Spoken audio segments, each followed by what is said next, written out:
Excelencias, amigas, amigos, buen día.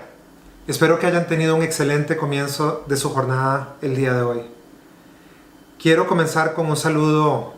emotivo a la Fundación Iguales y a mi amigo Iván Chanis, cuyo trabajo conozco desde hace muchos años y respeto muchísimo.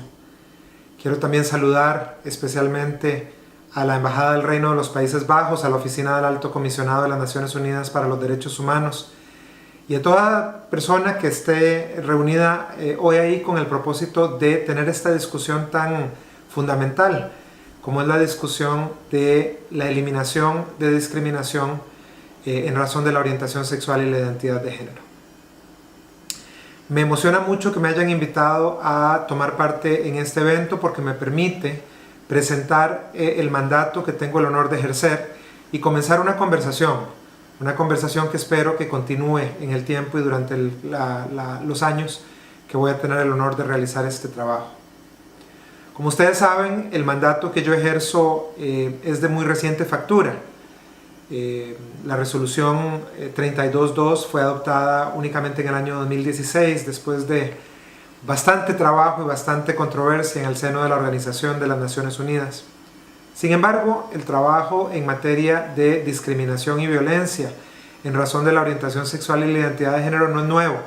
en las Naciones Unidas. Es un trabajo que se ha desarrollado ya por algunas décadas y que ha tenido hitos fundamentales que son puntos de referencia esenciales, el caso Tunen,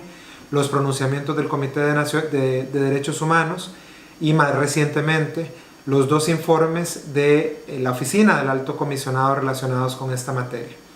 Todo ese trabajo confluye para crear la convicción de que estaba ya madura la voluntad del conjunto de los estados para mandatar la realización de trabajo en dos vetas particulares. Por un lado, la visibilización de la violencia que existe en razón de orientación sexual, identidad de género, sean estas reales o percibidas, y la identificación de las causas profundas de esos fenómenos de violencia y discriminación. Y por otro lado, el trabajo en cooperación con los estados para asegurar que se adopten medidas eficientes, eficaces,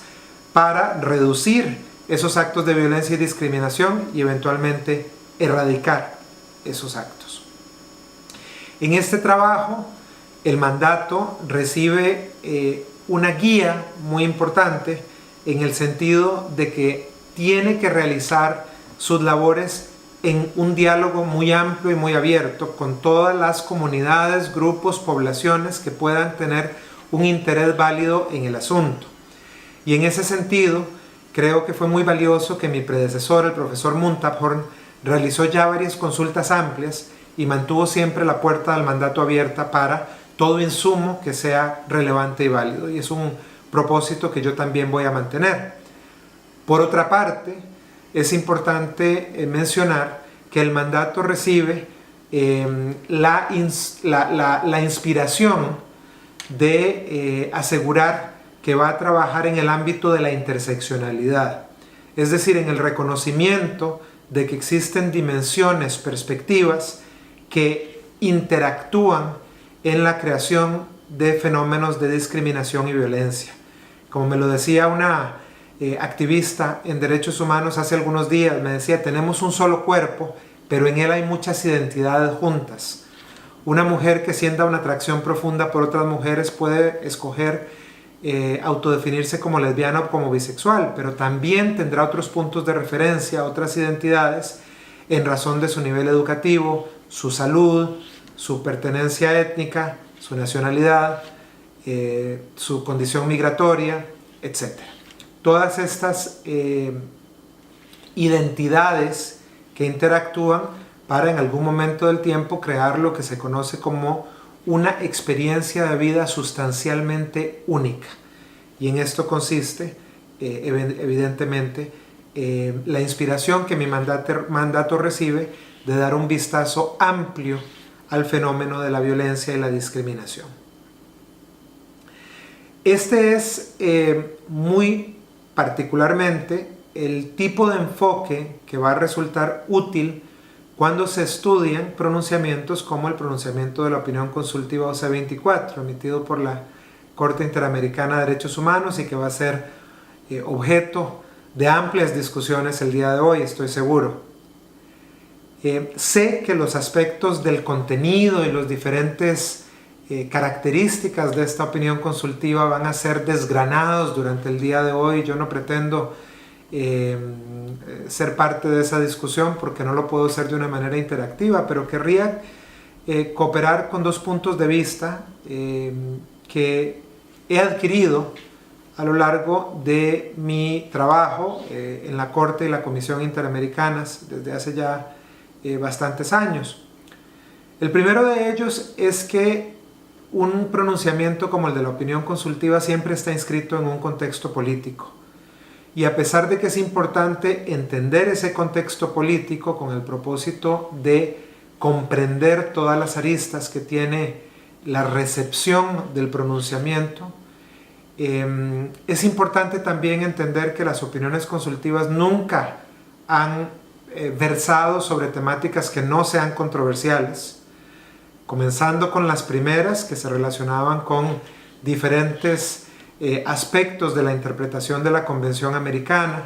pasando por una opinión como la OC16 que se refería a aspectos muy esenciales sobre el derecho de acceso consular. Las opiniones consultivas siempre han sido relacionadas con materias que en sí mismas son difíciles y están inscritas en contextos políticos de gran cantidad de matices y lecturas políticas. Y en este sentido es importante entender que los impactos de las opiniones consultivas, en mi opinión, no se miden en días, semanas o meses. Generalmente se miden en años y posiblemente en décadas. Ese es un primer asunto. El segundo, que estoy convencido que la comunidad de personas que están reunidas en ese salón el día de hoy, yo también me considero parte de esa comunidad, tenemos un deber de mantener una gran claridad jurídica sobre el contenido de la opinión consultiva y el cuerpo jurídico en el cual se inscribe. No es de recibo que al día de hoy existan pronunciamientos que digan que las opiniones consultivas de la Corte son injerencistas o no son parte de los ordenamientos jurídicos de los estados que han ratificado la Convención Americana y que han aceptado la competencia de la Corte. Estos pronunciamientos, estos discursos populistas tienen que ser objeto del más riguroso análisis y ser rebatidos desde el punto de vista de lo jurídico y no de lo político, porque evidentemente son argumentos que han existido siempre y que apelan a una respuesta más bien emotiva y no necesariamente relacionada con la coherencia misma del sistema jurídico. A mí la opinión consultiva, ya lo dije en mi comunicado de prensa del mes de enero, me parece que es un instrumento de una gran valía. Creo que sus dos cauces, el relacionado con el reconocimiento legal de la identidad de género, que establece lo que en mi opinión es una hoja de ruta para las mejores prácticas en materia del reconocimiento legal, que me parece un instrumento extraordinario de buena práctica para implementar, para dar ejecución al reconocimiento legal. Y por otra parte, evidentemente todo lo que se refiere a los reconocimientos legales de las formas de familia que están disponibles en los estados partes del sistema interamericano y que evidentemente ha sido ya objeto de mucho debate y mucho respuesta política. Ambos betas me parecen extraordinarios desarrollos para eliminar la discriminación, para asegurar la dignidad de las personas que pertenecen a la diversidad, y con ello me parece que la opinión consultiva es un extraordinario aporte al acervo jurídico global. Les deseo mucha suerte en sus deliberaciones del día de hoy. Voy a rogarle a los organizadores que por favor me hagan llegar los informes que surjan de esta reunión, y les pido que consideren, que tengan presentes que para mí esto es el primer paso en una discusión, en una conversación que debemos mantener abierta durante todos los años que dure mi mandato. Les deseo mucha suerte, les mando todo lo mejor, que tengan muy buen día. Hasta luego.